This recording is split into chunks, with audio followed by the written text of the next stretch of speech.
Welcome to LMU Community TV News. I'm Miles Barnett. Thanks for joining us. Let's take a look at the stories we have for you today. The man who attacked a Bell County College professor received his final sentencing Thursday morning. 41-year-old Harold Hatfield was sentenced in Bell County Circuit Court to 10 years in prison on an amended charge of a second-degree assault. He will receive credit for 524 days served in jail. Hatfield was arrested in April of 2017 after he attacked Southeast Community College professor Jamie Vaught at his home in Middlesboro. Police reports state Vaught and his wife were alerted by their dog that someone was outside their home. When Vaught went to investigate, Hatfield attacked him, stabbing the professor at least 3 times. Police say Hatfield lived in the same neighborhood, but no information was given as to why he was outside Vaught's home. Dog owners in New Tazewell have a new place to take their pets. The Gibson Memorial Dog Park is holding a grand opening on Saturday from 6 to 8 p.m. The event will have free hot dogs, drinks for sale, and multiple door prizes and raffles throughout the evening. Chris Muncie and the Narrow Way will be the live entertainment for the event. The park is part of the animal shelter and will give dog owners a local place to take their pets for an evening. The park opened 2 months ago with the help of Leadership Claiborne and the Boy Scouts. Park Director Scott Luckadoo says the park is something that a lot of people in the area have been asking for. This kind of started, I've been here about a year in August as the director of the dog park. They had already started the pet cemetery where the dog park is now. And, you know, there was plans to incorporate a dog park, but, you know, we really hadn't got that push yet. So we had sat down and discussed ideas and everything, and then Leadership Claiborne had come one day and did a tour of our facility, and the dog park was brought up.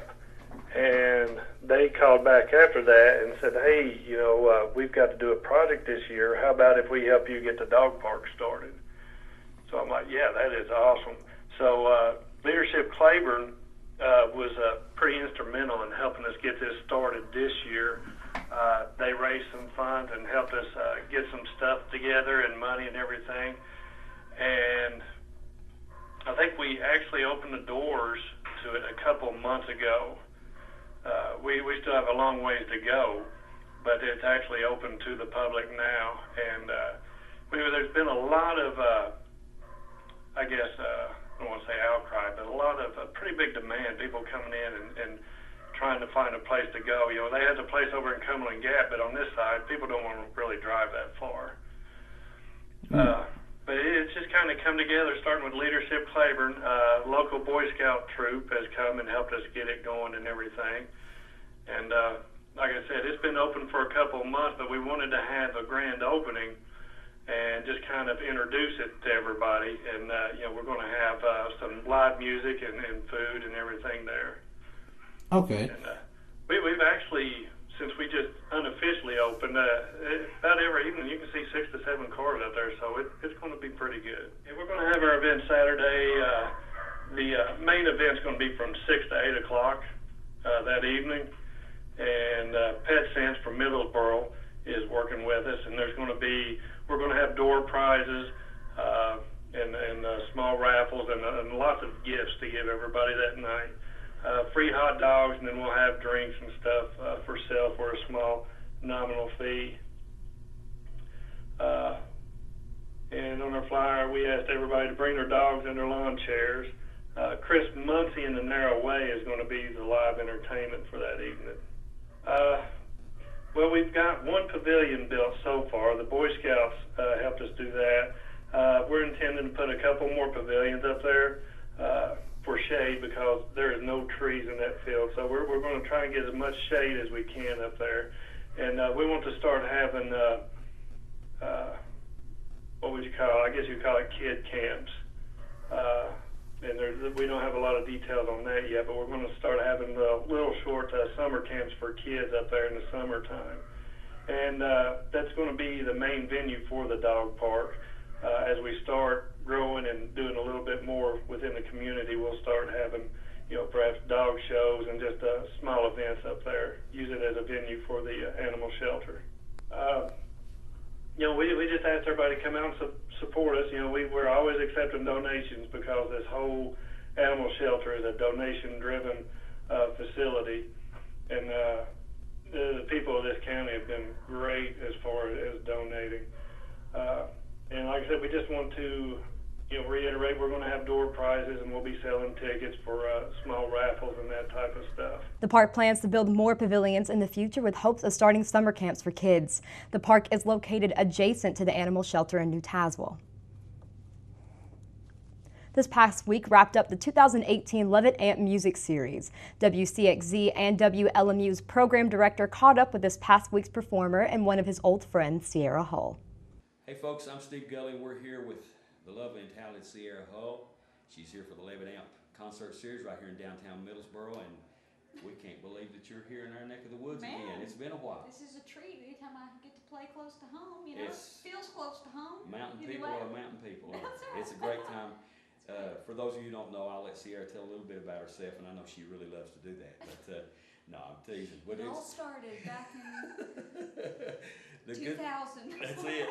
The good thing is you are from the mountain region of East Tennessee and central Middle Tennessee, and Pickett County, Byrdstown, Tennessee. Yep.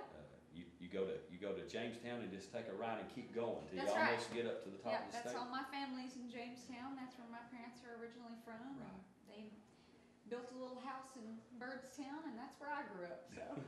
I remember meeting you in my many travels playing music. Meeting you, I think we talked a little bit briefly before going on camera, and I think you were around 12 years old.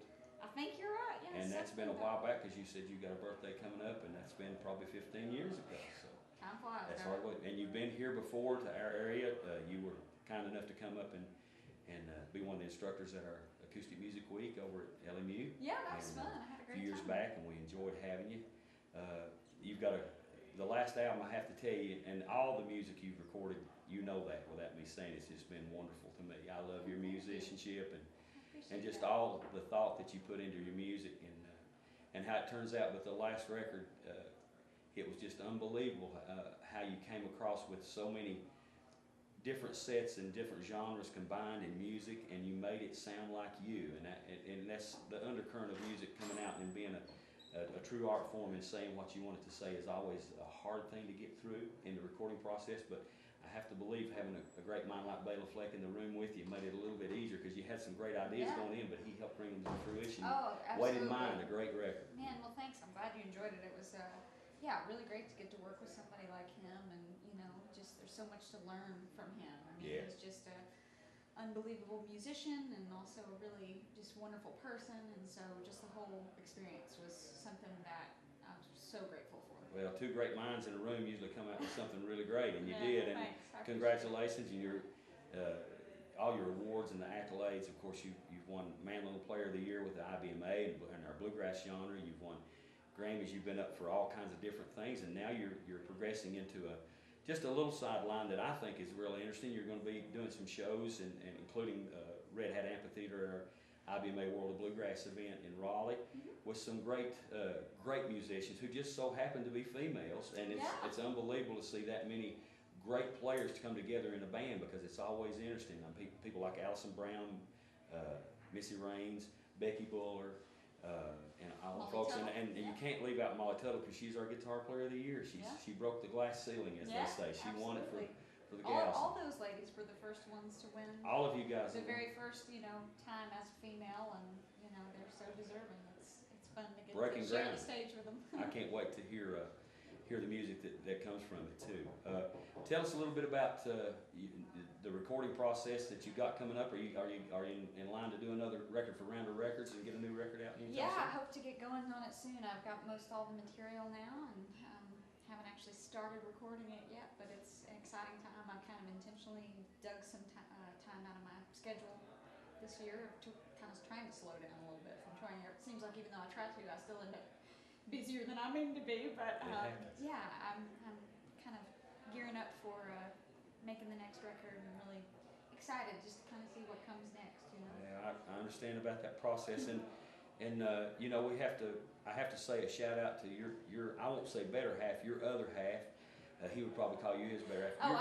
Your husband is one of my favorite. A good half, I'll tell you that. He's one of my favorite people. A great musician, another Tennessee boy, East Tennessee boy, and Justin Moses, who's extremely talented. For those of you who don't know, you can tell him a little bit about what he's doing these days. He's traveling the roads with a lot of different people, but mainly with our buddies Blue Highway. Yeah, so he joined up with those guys gosh, only a few months ago, but we grew up loving Blue Highway. They're one of our favorite bands for years now, so it's fun to hear him with those guys, and he's just a multi-instrumentalist, plays all kinds of things, so he stays busy. I know you guys still do sessions. You know, well, he's been up here with me in my studio, and I know you guys still do duet and ensemble shows together. Who do you have with you tonight, by the way? You're coming to Middlesboro. Who can they expect? Yeah, so tonight's Ethan Jevitz, who's part of the Way to Mind album.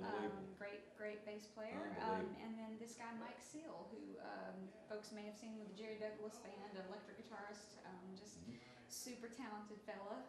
Spent some time living in Knoxville for about 10 years, so not too far away. I know Daniel Kimbrough real well, and I think they were buddies and played together around Knoxville. Yeah, absolutely. So he's familiar with this part of the woods for sure. Well, listen, what can people expect to hear tonight? I know it's great avant-garde, eclectic music, but in acoustic vein, but also a jazz fusion, gypsy grass, all kinds of stuff.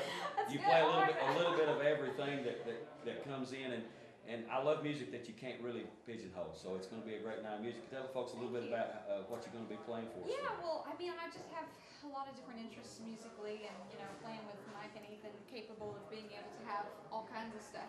All kinds of different sounds, and really no limitations with them. So it's I'm the one trying to hold on. So we'll be playing a lot of music off the Way to Mind album, and a few covers along the way. So that's great. Yeah. Well, Sierra Ho, thank you for coming. Thank you for being here in Middlesboro, and we look forward to having you tonight. Good to see you, man. It's always great to see you. Thank you. Absolutely. While the Levitt Amp Series has ended for the year, music remains a prime source of entertainment in the Bell County area. We're running to the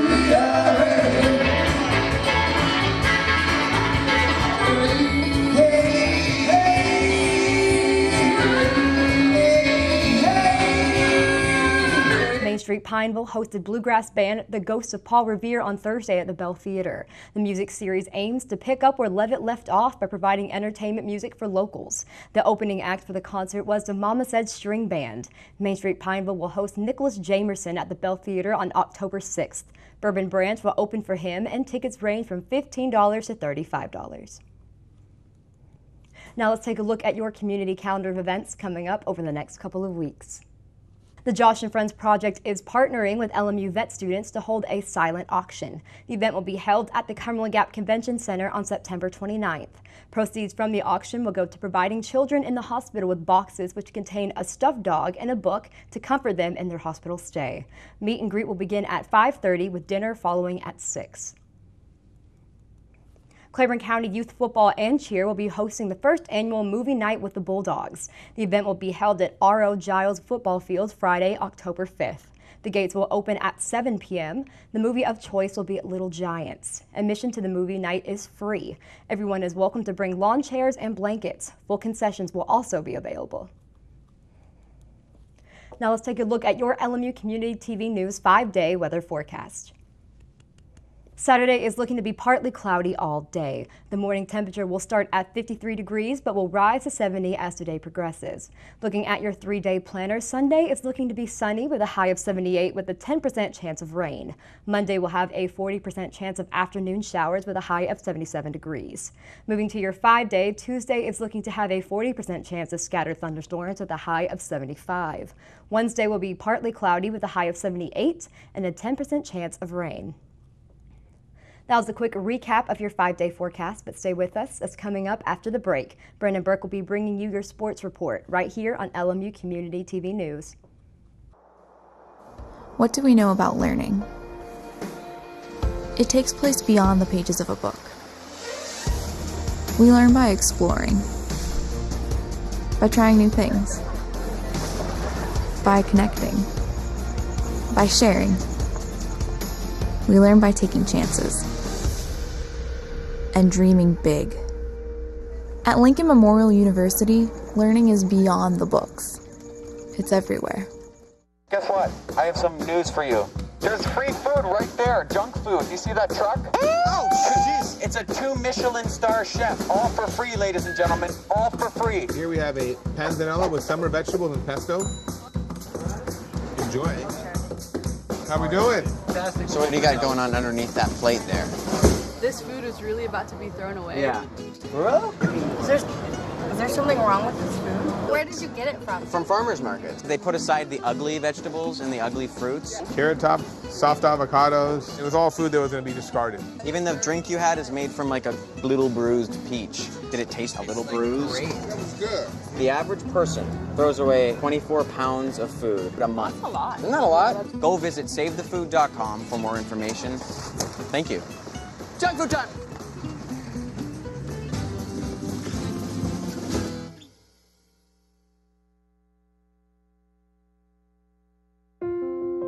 I love taking care of my mom. It wasn't easy at first. She learned how to better communicate her needs. And you learned how to not ignore yours. I discovered how to make healthier meals. And I discovered how much I enjoyed them. Becoming a caregiver is a learning experience for everyone. Find articles, tips, and tools from experts and others who have been in your place. The Caregiving Resource Center at aarp.org/caregiving. Hi, I'm Dr. Shields, and I'm a physician and the medical director at LMU Medical Clinics. This is a brief announcement about keeping LMU and you healthy during the upcoming flu season. Influenza, or flu for short, is a virus that causes fever, body aches, and upper respiratory symptoms like cough, runny nose, and sore throat. It is transmitted through the air and can even be spread on objects touched by someone who has the flu. The virus spreads easily from person to person and is most active from October through March. There are 3 things you can do to prevent becoming ill with the flu. First, get vaccinated. The most effective way of preventing the flu is to get the flu vaccine every year. The vaccine does not give you the flu or make you sick. The vaccine may not be 100% effective, however, it does offer significant protection and lessen the symptoms should you get the flu. The CDC recommends everyone 6 months and older be vaccinated before the flu season begins. Number 2, wash your hands. Stop the spread of germs and protect yourself with frequent hand washing with soap or alcohol-based hand sanitizer. And third, if you are sick, stay home. Should you become ill with flu-like symptoms of fever, sore throat, cough, limit your contact with others. Schedule an appointment as soon as possible with LMU Medical Clinic or your healthcare provider. There are antivirals that may be indicated if started within 48 hours of symptoms. Stay home until you are fever-free for 24 hours without over-the-counter medications like Motrin or Tylenol. I'm Dr. Shields, and this has been a brief announcement about keeping LMU and you healthy during the upcoming flu season. Welcome back. It's going to be another road-heavy weekend across the board for Lincoln Memorial Athletics, kicking off on this Friday evening when the Lady Rail Splitter Volleyball Club travels to North Carolina for a South Atlantic Conference 2-parter against Mars Hill and LenoirRhyne in a 48-hour stretch. Head coach Jenny Michael and Lincoln Memorial have gotten off to a fabulous start inside of SAC play, rolling into the weekend at 4-1 in such meetings, along with an 8-3 overall record. Toss in a perfect 7-0 record when competing in Harrogate, and the Lady Rail Splitters stand near the top of the league standings with a long way left to go in the season. Exactly 1 week ago, LMU ventured into South Carolina, where they were pushed to their first 5-set match of the year against Newberry, ultimately pulling away for a 3rd straight win before their only blemish in conference play came the next evening, as straight sets lost to the red-hot Anderson Trojans. Lincoln Memorial bounced right back in their last outing on Tuesday back at home, overcoming a slow start to knock off Catawba 3-1, now all geared up to face the Lions and the Bears this weekend, 2 teams that await LMU with 3-game winning streaks on their resume. Mars Hill, the Lady Rail Splitters' opponent on Friday at 7 p.m., has been on one of the SAC's most impressive streaks recently, winning 7 of their last 8 matches, 5 of those victories coming in 3-0 sweeps. As a middle-of-the-road team offensively, the Lions are on another level on the opposite side, ranking 5th in NCAA Division II in digs per set with 20, hoping to gain revenge from Lincoln Memorial's season sweep over them in 2017, LMU holding a commanding 26-8 lead in the all-time series, including a 10-3 distinction win at Mars Hill. After facing the Lions on Friday night, a 2 p.m. opening serve on Saturday will send the Lady Rail Splitters to LenoirRhyne, a Bears team that's coming off a 5-set win over Queens in their last outing, another defensively excellent group ranking 25th in the nation in blocks per set at 2.26. hoping to sway the current trend in the all-time series with LR, in which the Bears hold a 15-12 edge with wins over LMU in 9 of their last 11 tries. The Lady Rail Splitters will aim for redemption after a LenoirRhyne sweep a year ago, and you can check out www.LMURailsplitters.com for all the details on Lincoln Memorial's journey to North Carolina this weekend. And as it turns out, both the LMU women's and men's soccer squads will have to wait longer than 10 days to make their return to Harrogate, as this Saturday's South Atlantic Conference tune-up with the Anderson Trojans has moved locations, taking place in Knoxville, Tennessee, due to unplayable field conditions on LMU's campus thanks to a heavy abundance of rain this past week. Despite this change in venue, Lincoln Memorial will look to keep up their recent momentum, beginning with the women's side, who's searching for victory number 3 in a row, coming off back-to-back shutouts over Catawba and Albany State in their last 2 outings. Giving up 5 goals to Carson Newman in the 2018 SAC opener, the last match which was in Harrogate, the Lady Rail Splitters have since been phenomenal on the defensive side, silencing previously unbeaten Catawba last weekend for a conference statement-making 2-0 triumph in Salisbury to make it 1-2 in this season's early league schedule. LMU wasn't complacent in the least bit 3 days later in a road trip to Albany State, pounding the Golden Rams 4-0 to improve to 5-2 overall in a quick non-conference detour. Now looking ahead towards the Trojans, the all-time series record will see one team jump out in front of what is a 4-4-1 distinction, the Trojans stealing a 1-0 overtime win a season ago on their home field, although off to a rough start in 2018. The visitors have gotten better since an 0-4 start to the season with back-to-back wins, their most recent last Saturday in a 6-0 whipping over Mars Hill. The men's soccer unit for Lincoln Memorial will be in action at the same exact time this Saturday, playing for the first time in 1 week since last Wednesday's intended road battle with Alabama Huntsville was canceled because of heavy precipitation, in the area. Because of Mother Nature's interference earlier this week, the Rail Splitters will try to avoid a stagnant start on the neutral site, taking on the Andersons team that holds the same conference record as the Blue and Gray of 1-1. LMU picked up that lone sack victory last weekend in a dominant 3-0 stand over the Catawba Indians on the road, which moved the Rail Splitters to 3-2-1 as a whole this season.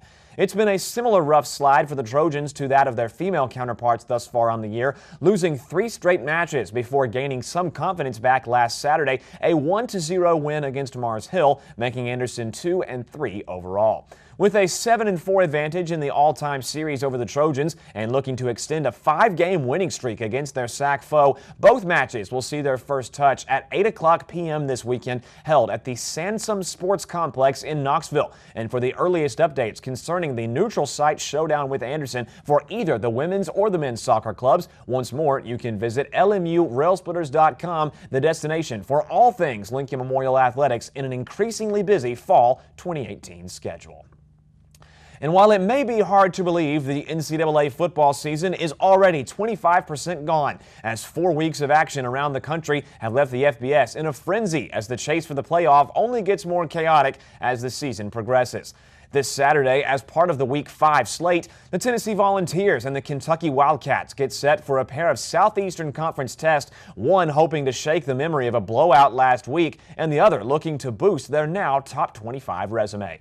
Head coach Jeremy Pruitt and the Vols were brought back down to earth last weekend after 2 one-sided non-conference wins, suffering a 47-21 embarrassment at the hands of the Florida Gators, unable to come back from 6 total turnovers and a collapsing defense, resulting in a drop to their overall record of 2-2 and a 10th consecutive SEC loss. The hill only gets taller over the Volunteers' next 4 games, beginning a streak of 3 in a row against top 10 opponents, visiting the Georgia Bulldogs in Athens at 3:30 on CBS. UGA holding down the number 2 ranking in the nation at 4-0, all wins thus far coming in blowout form. As Tennessee hopes to survive between the hedges, the Wildcats of Kentucky look to keep it rolling, though, still riding high after a 28-7 crushing of then number 14 Mississippi State in Lexington. UK's 4th straight victory to open up the year, good enough for the 17th place ranking in the AP poll, the first time the Cats are in the top 25 since 2007. As Coach Mark Stoops awaits the third home meeting in a row, the South Carolina Gamecocks come calling this Saturday at 7:30 on the SEC Network, a match that should turn all eyes in the league to Kroger Field. Kentucky holding a 4-game winning streak not just in 2018, but also over USC themselves. Aiming to continue their toughness on the ground game with one-man wrecking crew Benny Snell Jr., the Wildcats will take on a steadily improving Gamecock team with a 2-1 record, an SEC opening 24-point triumph over Vanderbilt in Week 4 for South Carolina. In two conference meetings that could have two drastically different results, the Vols and the Cats prepare for almost midseason league action in what's sure to be an eventful evening. And with the playoff in full force as September fades into October soon, the NASCAR Monster Energy Cup Series heads to Charlotte, North Carolina this weekend, awaiting the green light for the Bank of America Roval 400, held at the Charlotte Motor Speedway road course.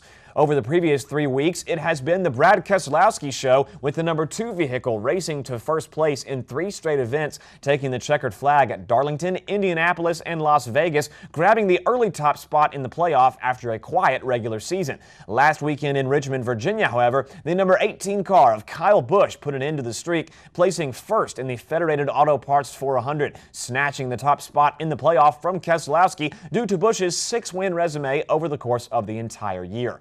Martin Truex Jr., the driver in third place currently, hoping to repeat as the Cup champion after doing so in 2017, sits right above Kevin Harvick and Joey Logano, who round out the chase's top 5 competitors heading to Charlotte.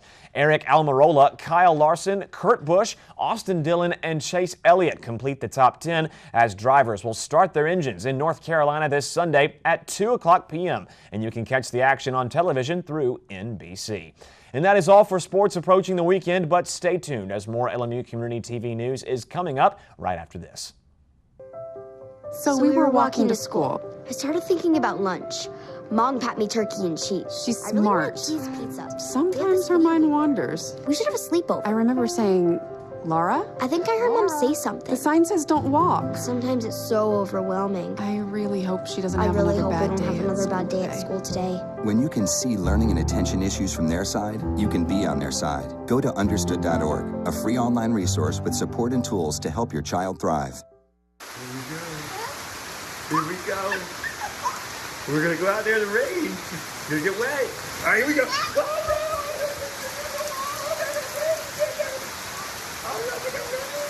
Okay,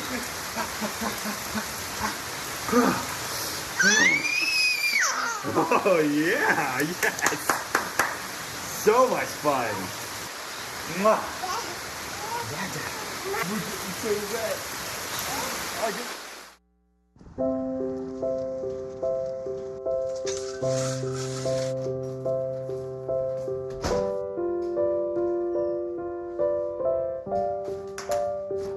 I like to eat apples and bananas.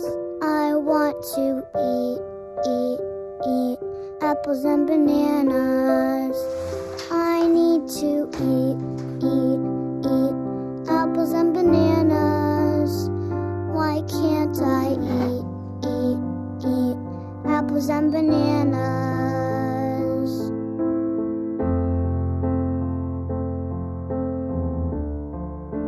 One in 5 children struggles with hunger in America. Support the Feeding America nationwide network of food banks to help provide meals to those in need. Join us at feedingamerica.org.